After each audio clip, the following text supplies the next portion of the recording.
AC ವ್ಯಾಲಿಯ ಕರ್ಮಕಾಂಡಗಳನ್ನು ಮುಂದಿನ ಬುಲೆಟಿನ್ಗಳಲ್ಲಿ ಅಶ್ವಿನಿ ನಾವು ಎಳೆಯಾಗಿ ಇನ್ನಷ್ಟು ಪರಿಣಾಮಕಾರಿಯಾಗಿ ಇನ್ನಷ್ಟು ಬೇಸಿನಿಂದ ಮಾಹಿತಿಯನ್ನು ನಿಮಗೆ ನೀಡ್ತೀವಿ. ಮುಂದಿನ ಸುದ್ದಿ ನೋಡೋಣ. ಶೃಂಗೇರಿ ಸಮರಾಂಗಣದಲ್ಲಿ ಮತಮಹಾಯುದ್ಧ. ಶೃಂಗೇರಿಯ ಸಮರಾಂಗಣದಲ್ಲಿ ಅಂಚೆ ಮತಗಳ ಮಹಾಯುದ್ಧ. ಇದು ಕಳೆದ ಎಣಿಕೆಗೂ ಈ ಬಾರಿ ಎಣಿಕೆಗೂ ಭಾರೀ ವ್ಯತ್ಯಾಸದ ಅನುಮಾನ ಇದೆ. ನಡುರಾತ್ರಿಯವರೆಗೂ ನಡೆದ ಪೋಸ್ಟಲ್ ವೋಟ್ ಕೌಂಟಿಂಗ್, ಅಂಚೆ ಮತಗಳ ಎಣಿಕೆ ಬಳಿಕ ಬದಲಾಯಿತು ಫಲಿತಾಂಶ. ನಮ್ಮದೇ ಗೆಲುವು ಅಂತ ಕಾಂಗ್ರೆಸ್ ಬಿಜೆಪಿ ಸಂಭ್ರಮೋತ್ಸವದಲ್ಲಿ ಮುಳುಗಿದೆ. ಮುಚ್ಚಿದ ಲಕೋಟೆಯಲ್ಲಿ ಹೈಕೋರ್ಟ್ ತಲುಪಿದೆ ರಿಸಲ್ಟ್. ಗೆದ್ದಾಗ ಜನಾಭಿಪ್ರಾಯ ಅಂತಾರೆ, ಸೋತಾಗ ಟ್ಯಾಂಪರಿಂಗ್ ಅಂತಾರೆ. ಕಾಂಗ್ರೆಸ್ ಅಭ್ಯರ್ಥಿ ವಿರುದ್ಧ ಜೀವರಾಜ್ ಆಕ್ರೋಶವನ್ನು ಹೊರಹಾಕಿದ್ದಾರೆ. 52 ಮತಗಳಿಂದ ಮುನ್ನಡೆ ಎಂದ ಬಿಜೆಪಿ ಅಭ್ಯರ್ಥಿ. ಶೃಂಗೇರಿ ವಿಜಯದ ಗುಟ್ಟು ಇನ್ನೂ ಕೂಡ ನಿಗೂಢವಾಗಿದೆ.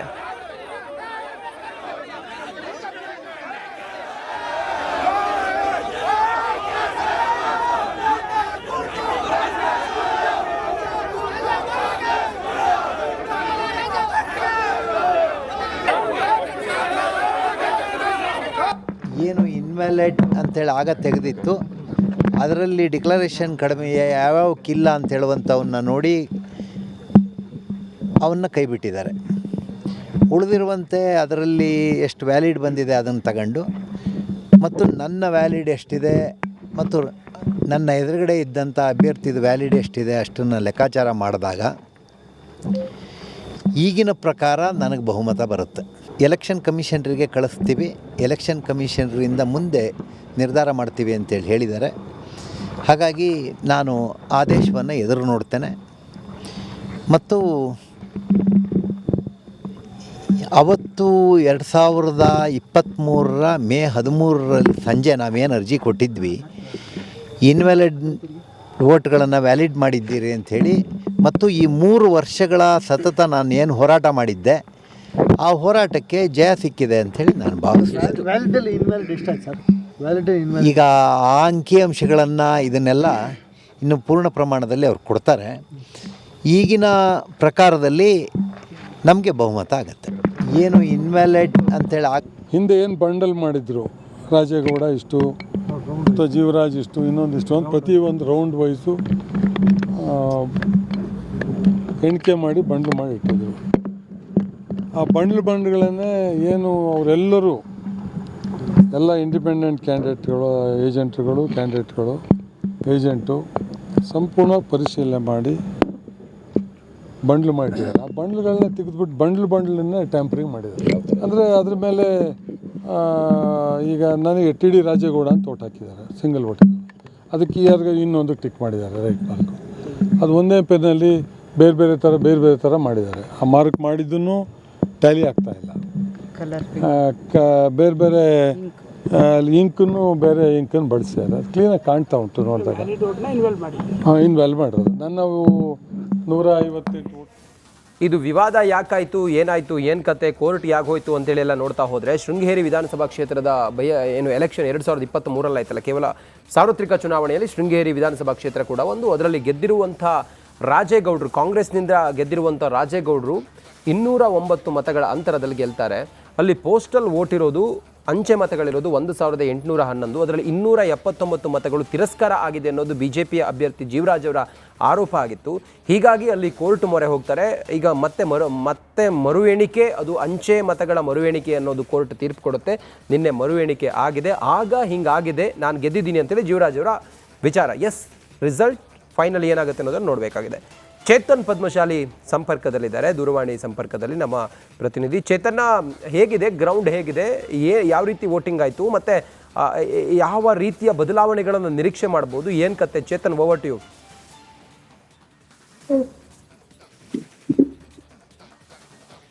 ಚೇತನ್, ಧ್ವನಿ ಕೇಳಿಸ್ತಾ ಇದ್ರೆ, ಅಂಚೆ ಮತಗಳ ಎಣಿಕೆ ಹೇಗಾಯಿತು, ರಿಸಲ್ಟ್ ಏನಾಗ್ಬೋದು? ರಂಜಿತ್, ಈಗಾಗಲೇ ಏನು ನಿನ್ನೆ ಬೆಳಿಗ್ಗೆ 7 ಗಂಟೆಗೆ ಪ್ರಾರಂಭವಾದ ಈ ಮತ ಎಣಿಕೆ ಪ್ರಕ್ರಿಯೆ ಮಧ್ಯರಾತ್ರಿ 1 ಗಂಟೆವರೆಗೂ ಕೂಡ ನಡೆದಿದೆ. ಕೇವಲ 1822 ಮತ ಪತ್ರಗಳ ಎಣಿಕೆಯಲ್ಲಿ ಸಾಕಷ್ಟು ಗೊಂದಲಗಳು ಕೂಡ ಅದು.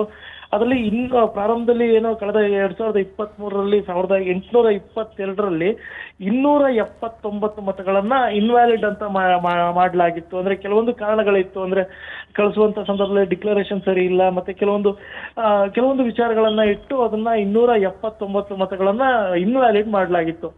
ಆ 279 ಮತಗಳ ಆಧರಿಸಿ, ಅದು ಇನ್ವಾಲ್ವ್ ಮಾಡಿರೋ ಮತಗಳನ್ನ ಆಧರಿಸಿ DN ಜೀವರಾಜ್ ಅವರು ನ್ಯಾಯಾಲಯಕ್ಕೆ ಹೋಗ್ತಾರೆ. ಸತತವಾಗಿ 3 ವರ್ಷ ವಿಚಾರಣೆ ನಡೆದು ಈಗ ಹೈಕೋರ್ಟ್ ಅನ್ನು ಏಪ್ರಿಲ್ 6ನೇ ತಾರೀಕು ಸೂಚನೆ ನೀಡಿತು. ಅದರ ಹಿನ್ನೆಲೆಯಲ್ಲಿ ನಿನ್ನೆ ಅಂಚೆ ಮತಗಳ ಮರು ಎಣಿಕೆ ಪ್ರಕ್ರಿಯೆ ಕೂಡ ಮಾಡಲಾಯಿತು.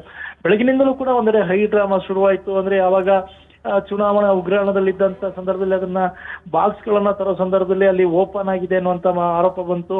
ಮತ್ತೆ ಇಲ್ಲಿ ಸೀಲ್ಗಳು ಸರಿ ಮಾಡಿಲ್ಲ ಅಂತ ಆರೋಪಗಳನ್ನ ಕಾಂಗ್ರೆಸ್ ಕೂಡ ಮಾಡ್ತು, ಬಿಜೆಪಿ ಮಾಡ್ತು, ಮತ್ತೆ ಉಳಿದಂತ JDS ಇರ್ಬೋದು, ಅಂದು ಪಕ್ಷೇತರವಾಗಿ ಸ್ಪರ್ಧಿಸಿದಂತರು ಕೂಡ ಈ ಆರೋಪನ ಮಾಡಿದ್ರು. ಎಲ್ಲ ಆರೋಪಗಳ ನಡುವೆಯೂ ಕೂಡ ಈ ಮತ ಎಣಿಕೆ ಕಾರ್ಯವನ್ನ ಮಾಡ್ಲಿಕ್ಕೆ ಏನು ಚುನಾವಣಾ ಅಧಿಕಾರಿ RO ಯಾರಿದ್ದಾರೆ ಮತ್ತೆ ಜಿಲ್ಲಾಧಿಕಾರಿ ಚಿಕ್ಕಮಗಳೂರಿನ ಅಧಿಕಾರಿಗಳು ಮುಂದಾದ್ರು. ಯಾವಾಗ ಮತಯಂತ್ರ IDSC ಕಾಲೇಜಿಗೆ ಬಂತು, ಮೊದಲು 279 ಮತಗಳನ್ನ ತೆಗೆದ್ರು. ಅಂದ್ರೆ ಪುನರ್ ಪರಿಶೀಲನೆ ಮಾಡಬೇಕು ಅನ್ನೋ ಸೂಚನೆಯನ್ನು ಕೂಡ ಹೈಕೋರ್ಟ್ ಕೊಟ್ಟಿತ್ತು. ಹಾಗಾಗಿ ಪುನರ್ ಪರಿಶೀಲನೆ ಮಾಡ್ಲಿಕ್ಕೆ ಮುಂದಾದಾಗ ಈ 279 ಮತಗಳೇನಿದ್ದು ಅದರಲ್ಲಿ 12 ಮತಗಳು ನಾಪತ್ತೆ ಆದವು. ಇಲ್ಲಿ ಹೋದು ಅಂತ ಇಲ್ಲಿವರೆಗೂ ಕೂಡ ಯಾರಿಗೂ ಕೂಡ ಗೊತ್ತಿಲ್ಲ. ಅದಕ್ಕೆ ಸಂಬಂಧಪಟ್ಟಂತೆ ಅಧಿಕಾರಿಗಳು ಕೂಡ ಯಾರು ಸ್ಪಷ್ಟನೆ ಕೂಡ ನೀಡಿಲ್ಲ.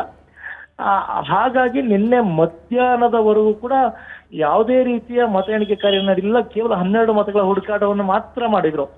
ಮಧ್ಯಾಹ್ನದ ನಂತರ ಮತಪತ್ರಗಳೇ ಸಿಗದ ಹಿನ್ನೆಲೆಯಲ್ಲಿ ಉಳಿದಂತ ಉಳಿದ ಮತವಿದೆ ಅದನ್ನ ಪರಿಶೀಲನೆ ಮಾಡಿದಾಗ ಅವು ಕೂಡ ನಿನ್ನೆ ಕೂಡ ತಿರಸ್ಕಾರ ಆಯ್ತು. ನಂತರ 1540 ಮತಗಳನ್ನ ಎಣಿಕೆ ಕೂಡ ಮಾಡ್ತಾರೆ. ಆ ಸಂದರ್ಭದಲ್ಲಿ ಸಿಂಧು ಮತಗಳು ಹೆಚ್ಚಾಗಿ TD ರಾಜೇಗೌಡರಿಗೆ ಹೋದ್ರಿಂದ ಕಳೆದ ಬಾರಿ ಸಿಕ್ಕಂತ ಓಟ್ಗಿಂತ ಈ ಬಾರಿ ಸುಮಾರು 250 ಮತಗಳು ಕಡಿಮೆ ಬಂದಿರೋದು. ಹಾಗಾಗಿ EVM ಮಿಷಿನ್ ಮತ್ತೆ ಈ ಒಂದು ಅಂಚೆ ಪತ್ರಗಳ ಲೆಕ್ಕವನ್ನು ಹಾಕಿದ್ರೆ ಜೀವರಾಜ್ ಅವರು 52 ಮತಗಳಿಂದ ಮುಂದಿದ್ದಾರೆ. ಏನು ನಿನ್ನೆ ಆದಂತ ಫಲಿತಾಂಶಕ್ಕೆ ಸಂಬಂಧಪಟ್ಟಂತೆ ಎಲ್ಲಾ ವರದಿಗಳನ್ನ ಬೆಂಗಳೂರು ಚುನಾವಣಾ ಆಯೋಗಕ್ಕೆ ಕೂಡ ಕಳಿಸ್ಕೊಡ್ಲಾಗಿದೆ. ಅಲ್ಲಿ ಚುನಾವಣಾ ಆಯೋಗನೇ ಒಂದು ಡಿಕ್ಲೇರ್ ಮಾಡುತ್ತಾ, ಅಂದ್ರೆ ಘೋಷಣೆ ಮಾಡುತ್ತಾ, ಅಥವಾ ಹೈಕೋರ್ಟ್ಗೆ ಸಂಬಂಧಪಟ್ಟಂತ ವರದಿಯನ್ನು ಕೊಟ್ಟು ಹೈಕೋರ್ಟ್ ಮೂಲಕ ಈ ಒಂದು ಫಲಿತಾಂಶವನ್ನ ಹೊರಬೀಳುತ್ತಾ ಅನ್ನೋದು ಕಾದು ನೋಡ್ಬೇಕಾಗುತ್ತೆ. ರಂಜಿತ್, ಎಸ್, ಥ್ಯಾಂಕ್ ಯು ನಿಮ್ಮೆಲ್ಲ ಮಾಹಿತಿಗಾಗಿ ಚೇತನ್.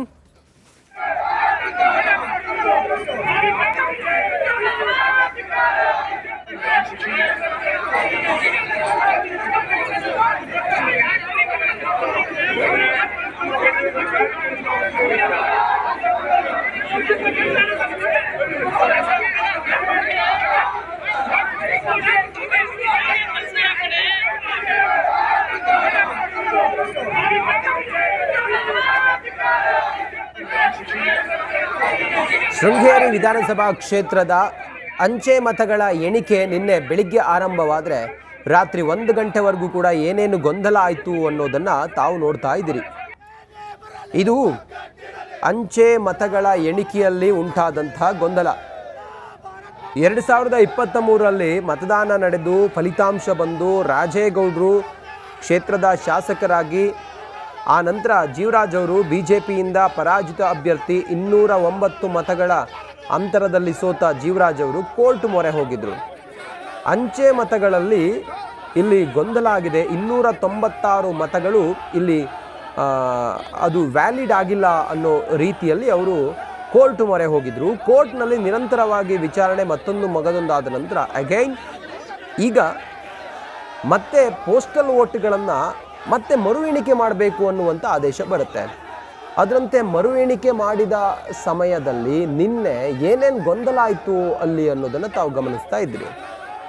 ನಾವೇ ಗೆದ್ವಿ ಅಂಥೇಳಿ BJPಯವ್ರು ಹೇಳ್ತಾ ಇದ್ರೆ ಇದರಲ್ಲಿ ಯಾವುದೇ ಹುರುಳಿಲ್ಲ ಅನ್ನೋದು ಕಾಂಗ್ರೆಸ್ನವರ ಆರೋಪ, ರಾಜೇಗೌಡರ ಆರೋಪ. ಕಾಂಗ್ರೆಸ್ ಮತ್ತು BJP ನಡುವೆ ನೇರವಾದಂಥ ಗೊಂದಲ ಆಗಿದ್ದು ಸದ್ಯಕ್ಕೆ ಈಗ ಕೋರ್ಟ್ಗೆ ಮುಚ್ಚಿದ ಲಕೋಟೆಯಲ್ಲಿ ರಿಸಲ್ಟ್ ಏನು ಅನ್ನೋದನ್ನು ಕಳಿಸ್ಕೊಟ್ಟಿದ್ದಾರೆ. ಅಕ್ರಮ ಆಗಿದ್ದೇ ಹೌದಾಗಿದ್ದರೆ ಜೀವರಾಜ್ ಅವರು ಮತ್ತೆ ಗೆಲ್ತಾರೆ, ಜೀವರಾಜ್ ಅವರು ಕ್ಷೇತ್ರದ ಶಾಸಕರಾಗ್ತಾರೆ. ಒಂದು ವೇಳೆ ಏನು ಅಕ್ರಮ ಆಗದೇ ಇದ್ದಿದ್ದರೆ ರಾಜೇಗೌಡರು ಶೃಂಗೇರಿ ಕ್ಷೇತ್ರದ ಶಾಸಕರು ಅವರೇ ಮುಂದುವರಿತಾರೆ. ಆದರೆ ಈ ಗಲಾಟೆ ಗೌಜಿ, ಈ ಗಲಾಟೆ ಹೊಡೆದಾಟ ಬಡದಾಟ ನೂಕಾಟ ತಳ್ಳಾಟ ಇದೆಲ್ಲ ಯಾಕಂತ ಗೊತ್ತಾಗಿಲ್ಲಪ್ಪ. ನಮ್ಮ ಪ್ರತಿನಿಧಿ ಮಾಹಿತಿಯನ್ನು ಕೊಡ್ತಾ ಇದ್ರು. ಇದು ಕೋರ್ಟೇ ಅನೌನ್ಸ್ ಮಾಡ್ಬೋದು, ಹೈಕೋರ್ಟೇ ರಿಸಲ್ಟ್ ಫಲಿತಾಂಶ ಏನು ಅಂತೇಳಿ ಹೇಳಬಹುದು. ಇಲ್ಲ ಅಂತ ಹೇಳಿದರೆ ಚುನಾವಣಾ ಇಲ್ಲ ಅಂತ ಹೇಳಿದರೆ ಎಲೆಕ್ಷನ್ ಕಮಿಷನ್ ಇದನ್ನು ಅನೌನ್ಸ್ ಮಾಡಬಹುದು ಅನ್ನೋದನ್ನು ಹೇಳ್ತಾ ಇದ್ರು. ಒಟ್ಟಾರೆ ಈ ಗೊಂದಲ ಈ ಸ್ವರೂಪಕ್ಕೆ ಹೋಗಿತ್ತು ರಾತ್ರಿ 1 ಗಂಟೆವರೆಗೂ ಕೂಡ, ಕೈ ಆಗೋವರೆಗೂ ಹೋಗಿತ್ತು. ಇನ್ನು ಅಂಚೆ ಮತಗಳ ಎಣಿಕೆ ಆನಂತರ ಮುಂದೇನು ಅನ್ನೋದ್ರ ಬಗ್ಗೆ ಡಿ ಕೆ ಶಿವಕುಮಾರ್ ಅವರು ಮಾತಾಡಿದ್ದಾರೆ. ಬನ್ನಿ ನೋಡೋಣ.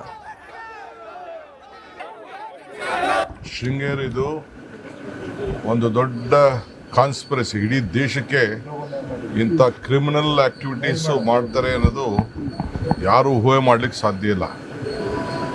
ಸೊ ಮಾಜಿ ಶಾಸಕರಾದಂಥ ಜೀವರಾಜ್ ಅವರು ಯಾವ ರೀತಿ ಅಧಿಕಾರಿಗಳನ್ನು, ಅವ್ರ ಹತ್ರ ಕೆಲಸ ಮಾಡ್ತಿದ್ದಂಥ ಅಧಿಕಾರಿಗಳನ್ನ ದುರುಪಯೋಗ ಮಾಡಿದ್ದಾರೆ ಅನ್ನೋದಕ್ಕೆ ಇದೊಂದು ದೊಡ್ಡ, ಇಡೀ ದೇಶಕ್ಕೆ ಒಂದು ದೊಡ್ಡ ಸಾಕ್ಷಿ ಇದು. ಇದ್ರ ಬಗ್ಗೆ ನನಗೆಲ್ಲ ರಿಪೋರ್ಟ್ ಬಂದಿದೆ, ನಾನೀಗ ಸ್ಟಡಿ ಮಾಡ್ತಾ ಇದ್ದೀನಿ.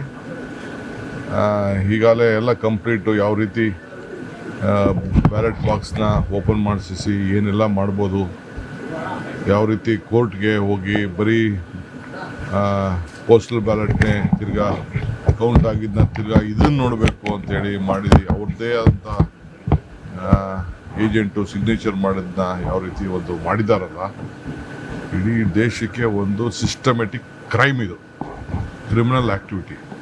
ಈ ನನಗೇನು ರಿಪೋರ್ಟ್ ಬಂದಿದೆ ಆ ರಿಪೋರ್ಟ್ನ ನೋಡಿಬಿಟ್ಟು ನಾನು ಮತ್ತೆ ಅಲ್ಲೆಲ್ಲರೂ ಬೇರೆ ಅಲ್ಲಿ